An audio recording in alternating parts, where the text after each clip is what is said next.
In a world where change is the only constant, Mo Shamil stands at the forefront, guiding title professionals to not just grow their businesses, but to master the art of innovation.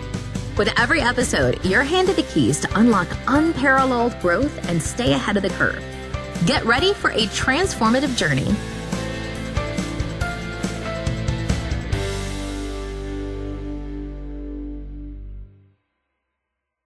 Well, welcome everybody. This is our August rendition of Ignite Mondays, and typically we do hold our webinars the first Monday of the month. In certain situations like next month, where it's Labor Day, we will be shifting our meeting to the following Monday. But for the most part, we do hold these first Monday of the month. And if anyone is ever curious when the meeting is, you can always go to our ignitemondays.com website, and we'll typically post the next meeting on the website. So welcome everyone. We're super excited to have our speaker Ryan DeBrill, and shortly our host Faith is going to be doing an introduction. And if anybody wants to ask questions, please feel free to use the chat function, and time permitting, we'll go ahead and work through all of those questions. So Faith, with that, I will turn it over to you. Yes, happy Monday, everybody. We're hoping to ignite you today in real estate, your sales, your business. So welcome, everybody. Thank you so much for joining us today. We're thrilled to have you here. My name is Faith Crossgrove. I'm with APG Title, and I'll be your moderator. In this case, we have a guest speaker, so he'll be taking the floor for today's session. And whether you're joining us from across the country or just around the corner, we're in Northern Virginia, the DC, Maryland, Virginia area. We appreciate you taking the time to invest in your business and your brand. So today's topic is one that's incredibly relevant to all of us navigating this dynamic real estate market. So we're going to have Ryan discuss how to navigate today's real estate trends and elevate your real estate brand. So we're very excited to be joined by our special guest who brings a wealth of experience, insight, and real world strategies to the table. Ryan DeApril. Am I saying that correctly, Ryan? That's correct, yes. Okay, all right. Founder of Zanello. Ryan has worked with thousands of agents across the country, and he's here to help us break down the current market shifts, including the rise of listing bloat, how to adapt to rising rates, and most importantly, how to build your brand and that truly stands out and attract long-term clients. The session is going to be packed with practical, actionable advice that you can start using right away to elevate your presence in the market and drive your business forward. So grab a notebook, settle in, and get ready for valuable and inspiring conversation. And of course, we'll be saving time at the end for any questions you may have. So feel free to drop them in the chat as we go, or we can address them when this webinar is done. So let's dive in. Ryan, welcome, and thank you for being with us today. Thanks, Faye. Thanks for having me. I appreciate it. Thank you, everybody. It's an honor to be here. So yes, when I was asked to join, I was asked to cover a couple points and then elaborate more on them. So some of them were, like, as you said, Faith, listing bloat and whatnot, and what's going on in today's real estate, market and trends. Mm-hmm. And real estate is hyper local, as we know. So, there's a lot that's impacting real estate in the late 2025 stage here where we are. One is obviously mortgage rates are still impacting affordability, floating around 6.7, 6.9%. And buyer activity is starting to slow in some markets, but real estate is hyper local. And like you said, Faith, earlier, there's listing bloat in some markets, and in some markets, you can't keep a listing on the market. So buyer activity is slowing. Nationally, it's down 0.8% month over month. It's down 2.8% year over year nationally. But again, that depends a lot on regions, right? So many regions are reporting slower sales. and lengthening listing durations. Like here in Chicago, my wife's a real estate agent, and she listed a home, 2 weeks ago for $800,000, and it sold that same week for about 1.1 million. So it's really, depends on where you are. So prices are rising in the Midwest and Northeast, are falling and flat in the South and the West, right? So Tampa, for example, is down 6%. And so what does that mean, right? And what do you do? And that's where I'm trying to come in here and add value to us agents. And how do you navigate through these markets? And I've been, in the business since 2004. Been through the Great Recession. I've been through buyer markets, seller markets. I've been through whatever you want to call those past 3 years, which is probably the most intense thing I've seen with the quantitative easing and tightening and what it's done to the market and whatnot. But the key insight, I think, is that, we have to stay agile and really think of how we are connecting with our clients.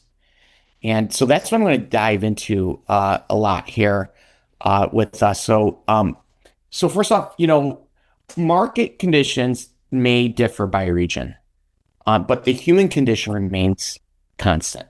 Mm-hmm. And in all of my years of coaching, all of my agents and agents from other brokerages across the country, it is the most important thing when I work with an agent is getting to understand their clients' why.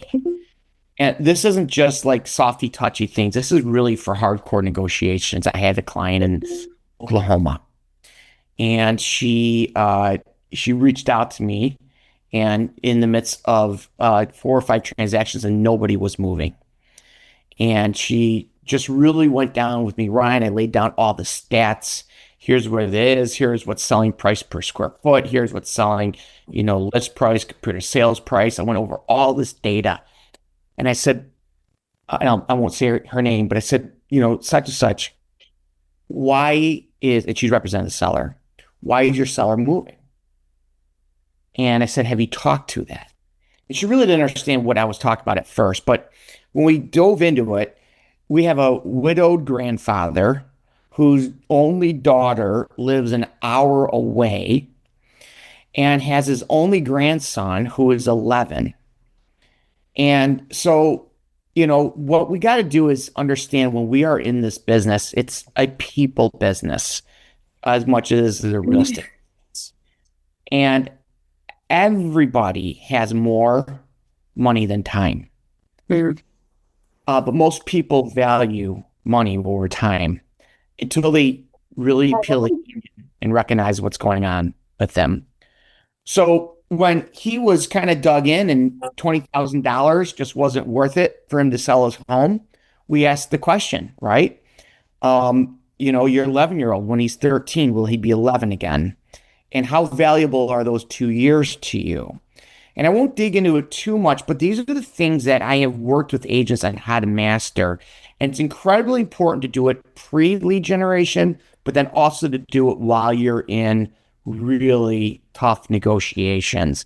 And she reported back to me a week later that they got the deal done, that he realized that his 11-year-old grandson will never be 11 years old again. And his daughter is an hour away. And time goes by and you can get $20,000 back, but you're never going to get yours back.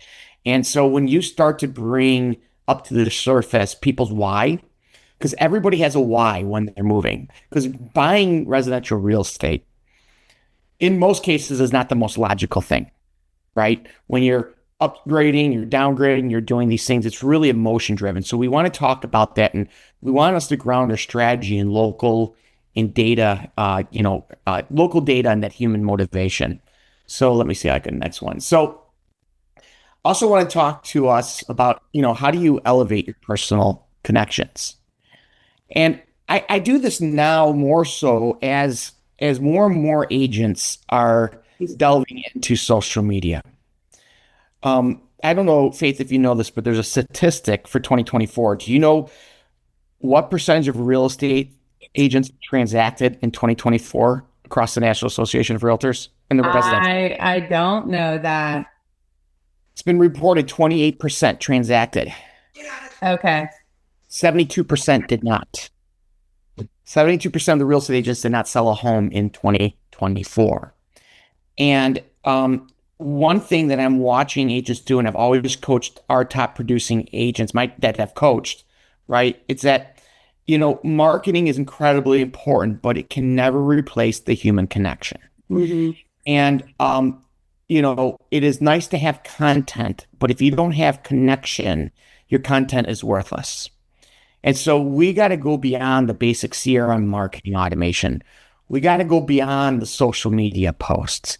It's great to be an influencer. And I will tell you, though, that probably 95% of the 72% of agents that didn't transact are already social media influencers. Marketing is not our problem. Marketing is not our problem. Database management and connecting with the people that are in our sphere of influence is most real estate agents' problems. And what happens is they've neglected their past sales. I'm going to give you another statistic that's insane. 95%, it's like 95, 97% of all home buyers surveyed liked their agent and they said they'd use their agent again. Surveyed 10 years later, and if they transacted and were asked if they use that same agent, only 7% do.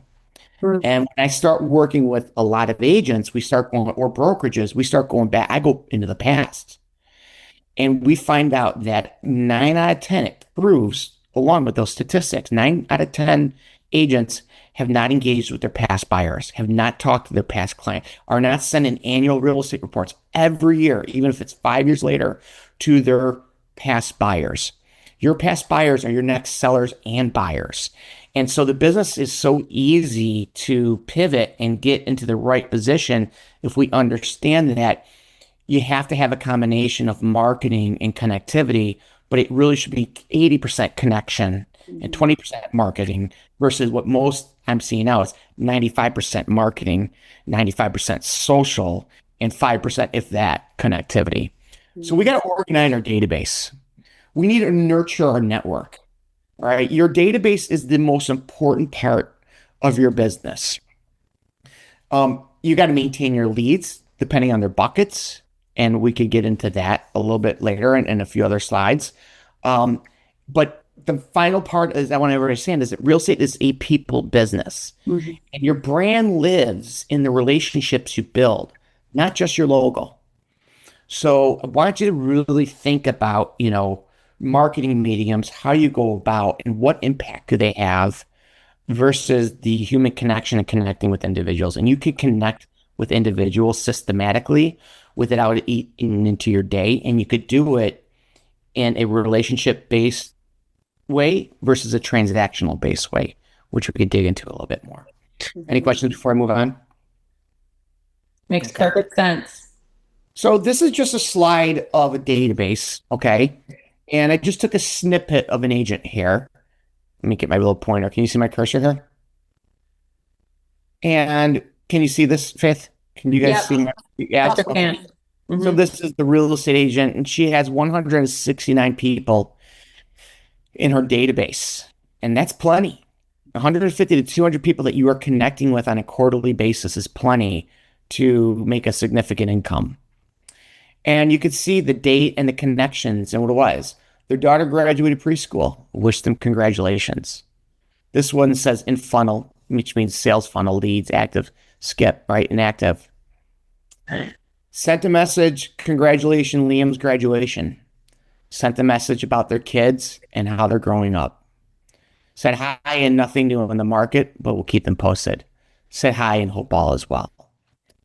Now, this is a $25 million producing agent, and this is what top producing, whoever you are, whether you're in title, you're in mortgage, you're in real estate, you're in pharmaceutical sales, you could take it to any industry that you are responsible for driving revenue, okay?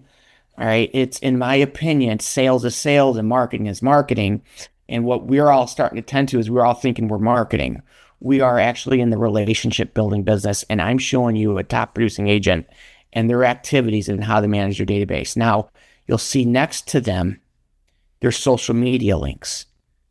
Okay. And I tell a lot of people, I think a lot of people are using social media the wrong way. They're using social media to push. You got to start thinking about how to pull information.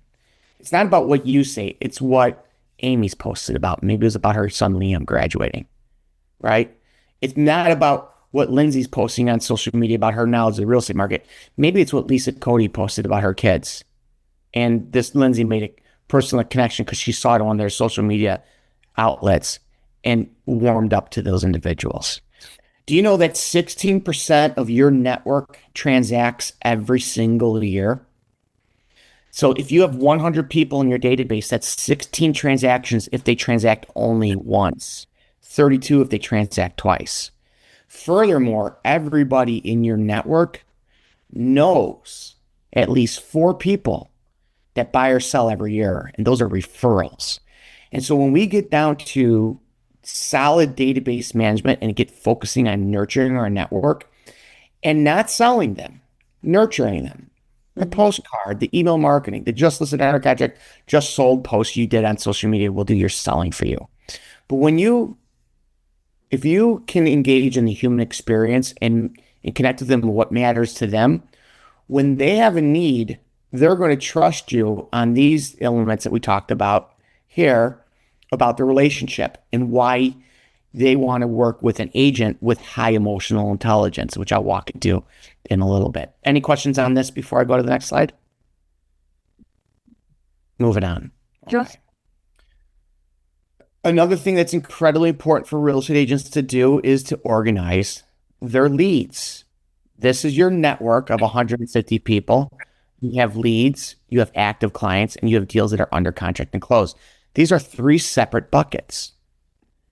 And when we organize our leads, we want to categorize them. Are they closing this calendar year? Are they closing next year? Are they potentially a lead from my database, but I'm not certain that they're going to transact, or if not even certain, they're going to hire me. And you could see this agent, Lindsay. Now, I took the snapshot this morning, okay? So it is August 1st, 2nd. No, it's 3rd or something of the sort. So the year's coming to the end and her leads should be very low. You know, if somebody comes and approaches you in mid-October and says, I want to buy a home, they're most likely closing on that transaction in 2026. So a lead is not an active client. A lead is not a pending under deal, a deal that's under contract to close. A lead is somebody who wants to buy or sell a home. It's a buyer, seller, or renter, but they have not yet started the process, and you need to categorize them. What's nice for this particular agent who is organizing their database and their leads is she's got insight of what her 2026 is going to look like. And right now it's shaping up to be pretty good. August 4th, looking at a $14.75 million a deal. And then she needs to get these $1.79 million worth of leads that are closing this calendar year. She needs to get them active or recategorize them either into closing next year or uncertain to transact. Any questions on that so far? Okay. Then the last slide here on the database management is we should be forecasting our business, just like any good business forecasts. As a real estate agent, we are our own, right? We're our own boss. We're running our own business. And we could tell this particular agent here has a goal of doing $18 million.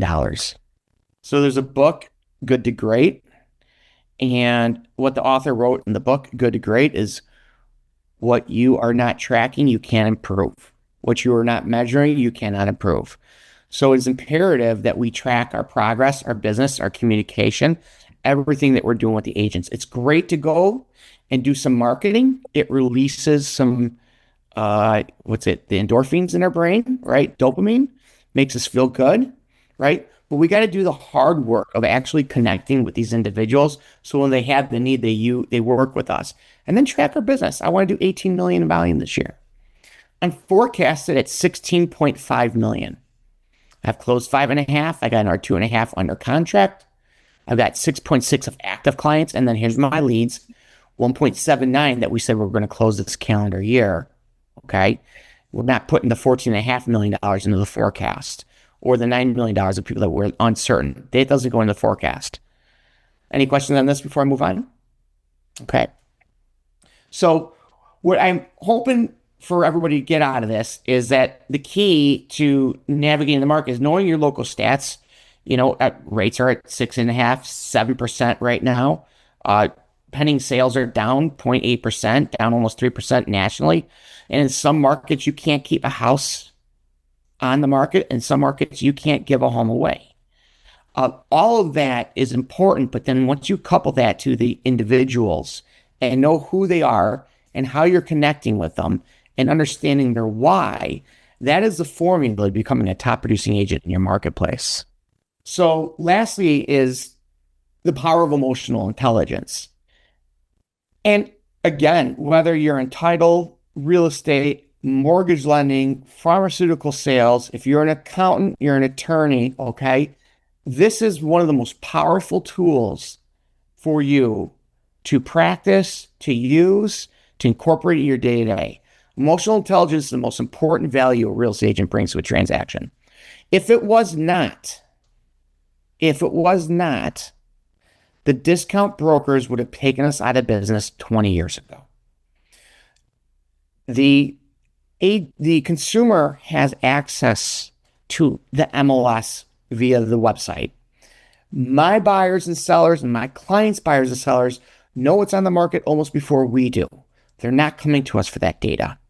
They may not even be coming to us for the market knowledge. They're probably coming to us for the emotional intelligence of walking them through.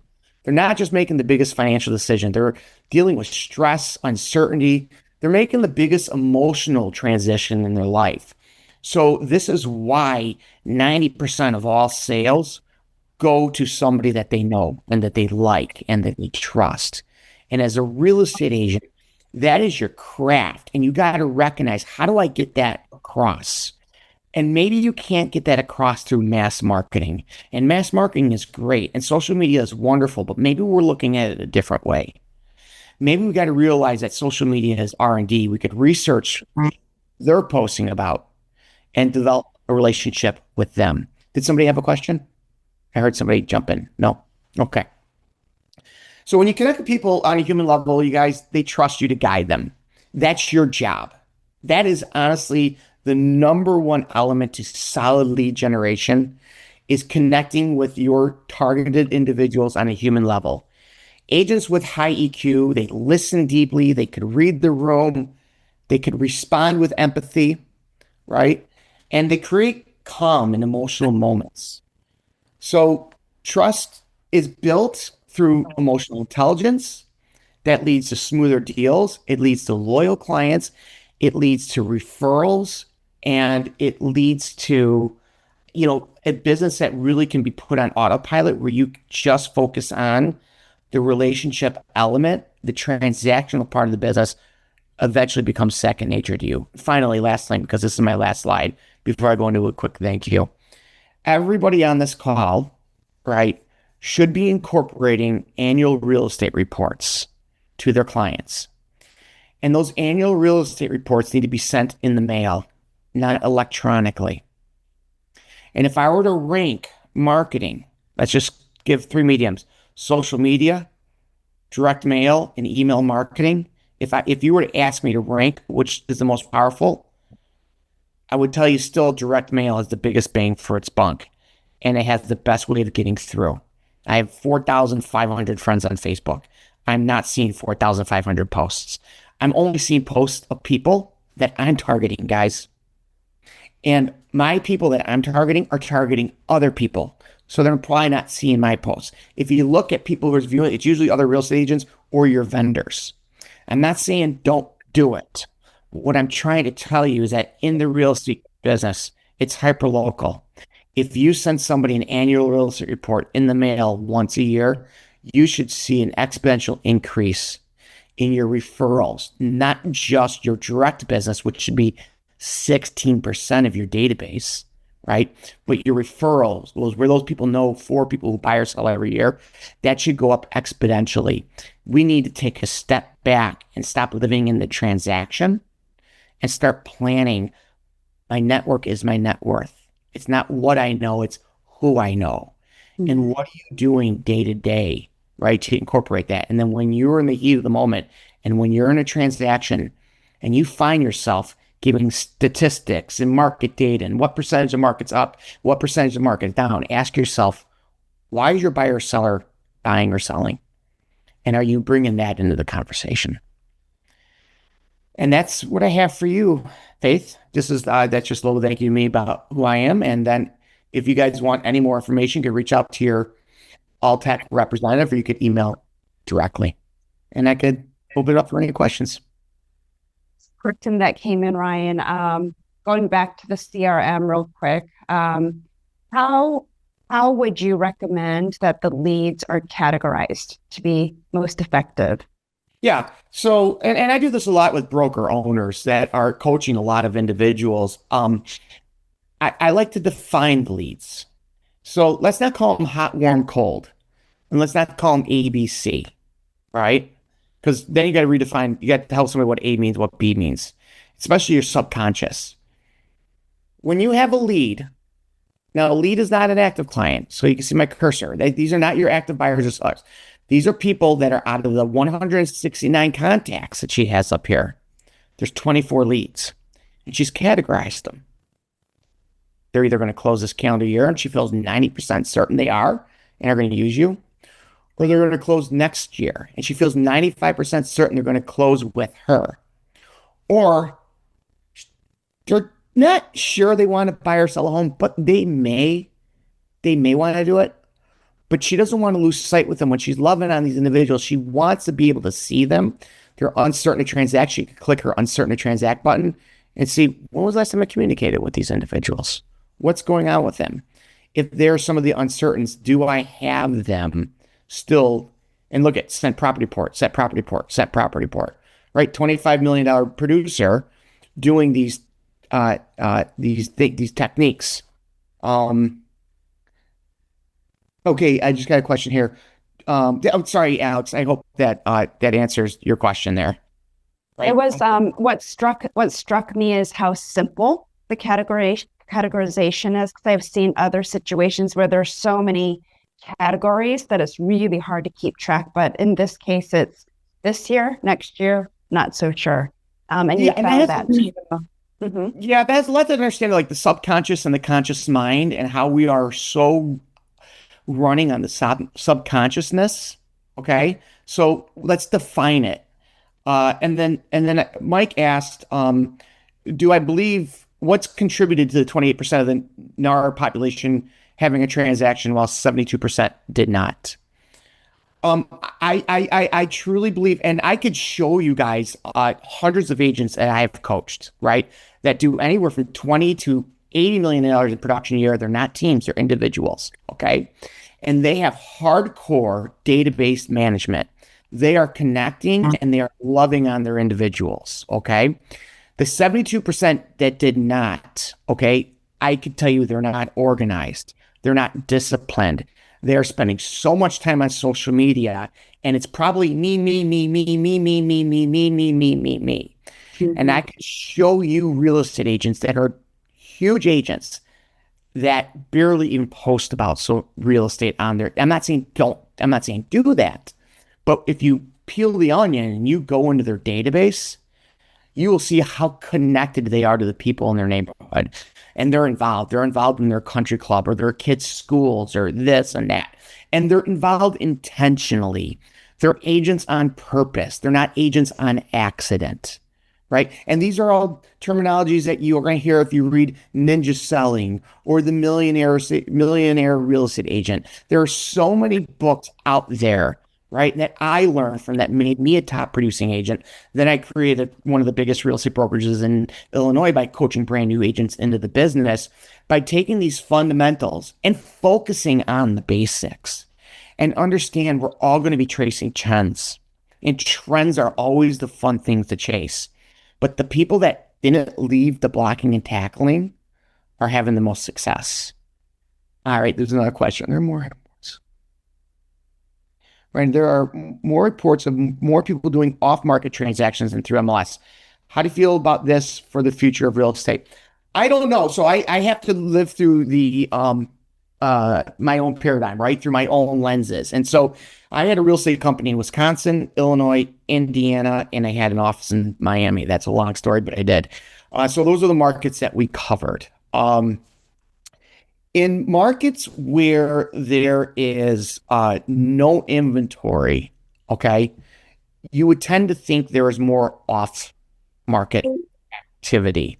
In Chicago, with 40 something thousand real estate agents in our MLS, um, still over 90% is going on the market.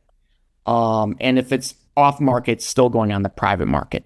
So you do see some of the for sale by owners occurring, but of the 10% that are FSBOs, 70% of those are still family to family transactions. So I've been hearing for 20 years how the real estate market is going to change. The real estate brokerage business has changed. I know that as a broker owner.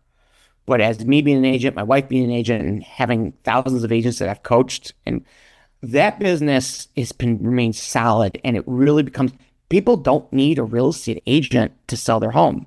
They need a real estate agent to talk them off the cliff, to walk them through, to hold their hand. And that emotional connection is not going. In fact, I only see it increasing with more and more of the rise of technology. I've got 3 daughters. My oldest is 21. She'll be 22 soon here. And yeah, they're on TikTok and Facebook all the time. But you guys, she's going to parties at night. They're going on dates. They're going to coffee houses and meeting and chit-chatting over coffee for 2 hours. You can't eliminate that human connectivity. And so I feel so great about our industry, especially for those that understand it. The sad part is that 72% don't get it. They don't realize we're in a 7 to 10 year sales cycle, guys. You're not selling a paper cup. You're not selling something that you want QVC and you see a video of somebody saying, here's what it is for $19.99, you could buy it now, right? It is a very sophisticated, high level transaction.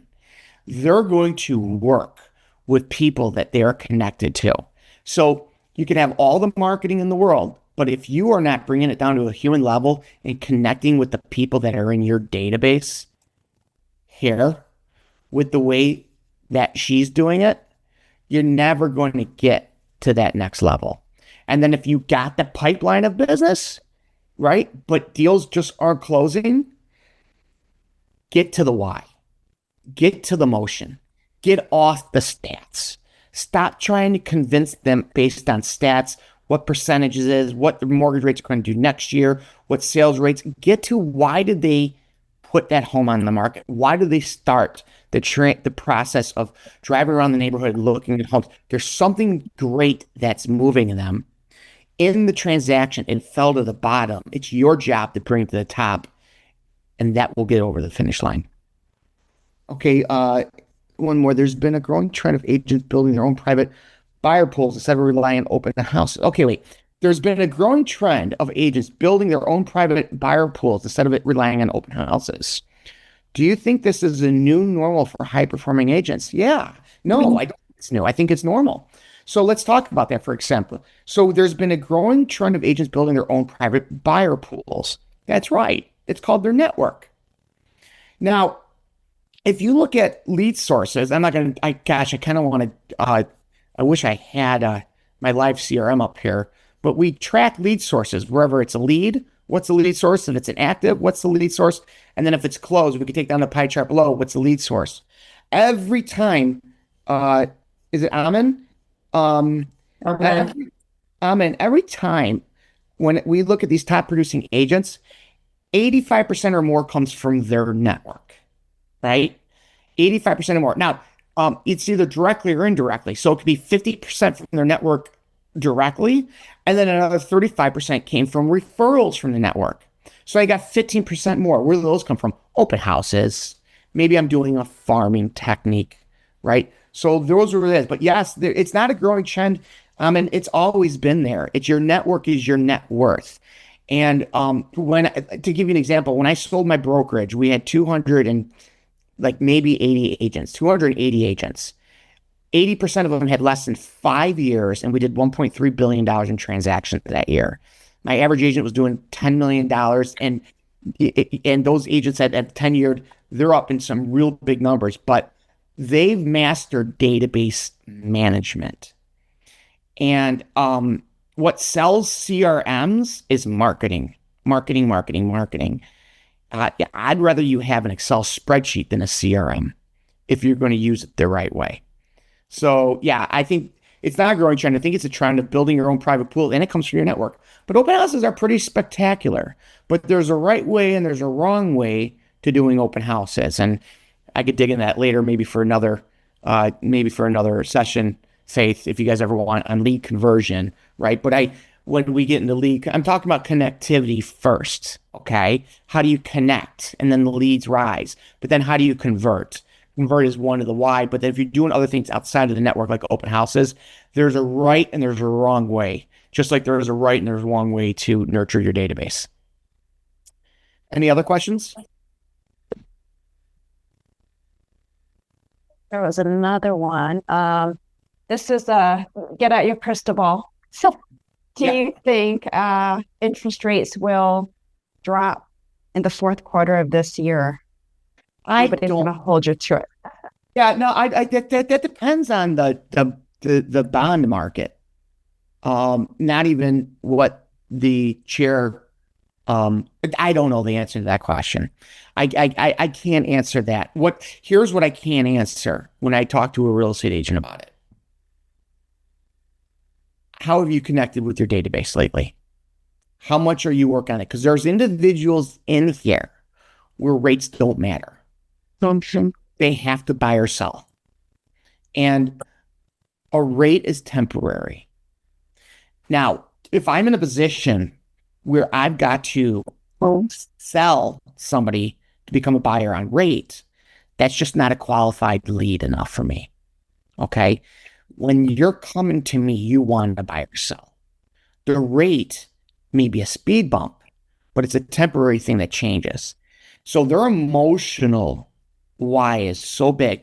Again, going back to I'm in the open house, somebody's walking in that open house for some reason, right? And there's a big reason behind that makes a rate not that big of a deal. Now, there are new home buyers that are priced out of the market.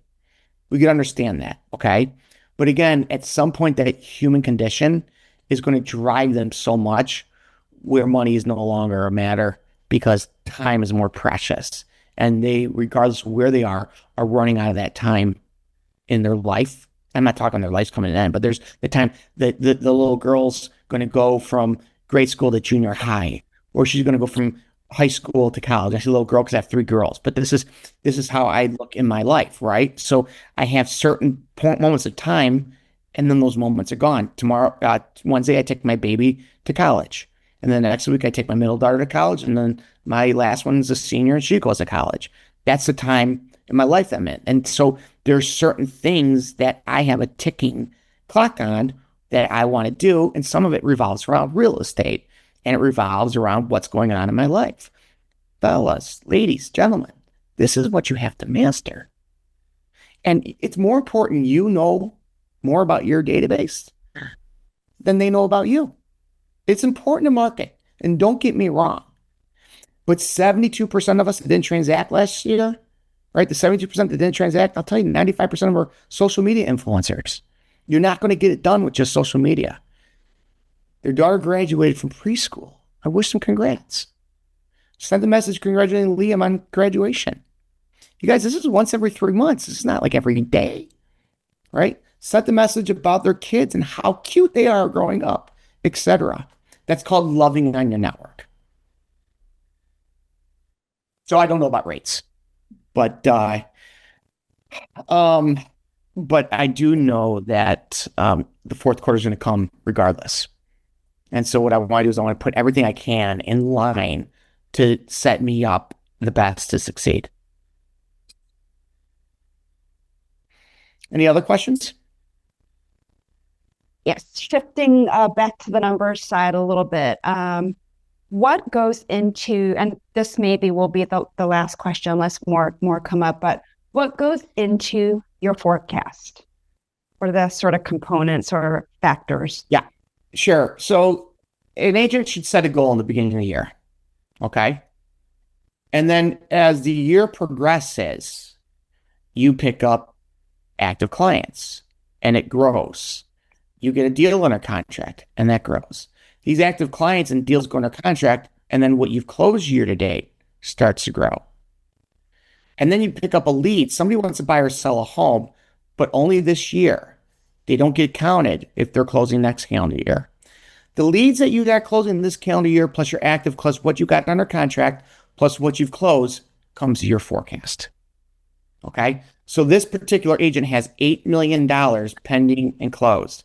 Another $6 million of active. She's got to get these people to close, or her forecast is going to be off. And active is they're on the market, they're on the MLS, right? Or they're in buyer agreements, and they're driving around looking at properties. And this number, as the year goes on, needs to go down and down and down. Your closing next year can grow, right? And I'll tell everybody, and I tell everybody this. You guys come really like October 15th, the year's over. The year's over with mid-October. You are now looking into 2026. So that's why this is incredibly important, this closing next year. And what was the last date? You hit the next year. These are the uncertain ones. But what was the date you last? Look at, here's her one next year deal. There's 24, right? This is all uncertain. $1.2 million. And she sent her a property report, right? That's the last communication. I'm sure she's communicating with her more than that, but she's notating when she's sending the property report with these individuals. But again, your forecast is made up of what you've closed under contract here, and agents become addicted to this because this is how they hit their goals. If you're not setting a goal and you're not tracking a goal, you're just going to plateau, right? And plateau, in my opinion, is worse than failure, right? When you fail, at least you know you did something wrong, you correct. Plateauing is you don't even know you plateaued. I meet so many agents that are doing $15, $16 million a year, and it's great, right? But we discover that they're probably $25, $30 million a year producers. They just haven't yet organized. And they got a great natural network, right? But they just haven't put the tools in place to organize it, to leverage it properly. It takes time, but it works. Any other questions? Not that I can see. Anybody else from our attendees? Ryan, we may take you up on your offer to do a session just on lead conversion. I think that would be a really interesting topic. Yeah, happy to do it. I see a lot of people doing it the wrong way, but that's another hour-long conversation. There you go. All right. Then if there are no other questions, I think everybody will get 15 minutes back on their calendar today. We do appreciate everybody for joining us. And please do subscribe to our YouTube channel. It's a new channel. This session will be available in the next few days on that channel. A lot of great information was shared today. So we really appreciate it.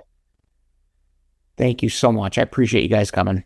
Thank you, Ryan, very much for igniting our real estate professionals. Appreciate it. My pleasure. In a world where change is the only constant, Mo Shamil stands at the forefront, guiding title professionals to not just grow their businesses, but to master the art of innovation. With every episode, you're handed the keys to unlock unparalleled growth and stay ahead of the curve. Get ready for a transformative journey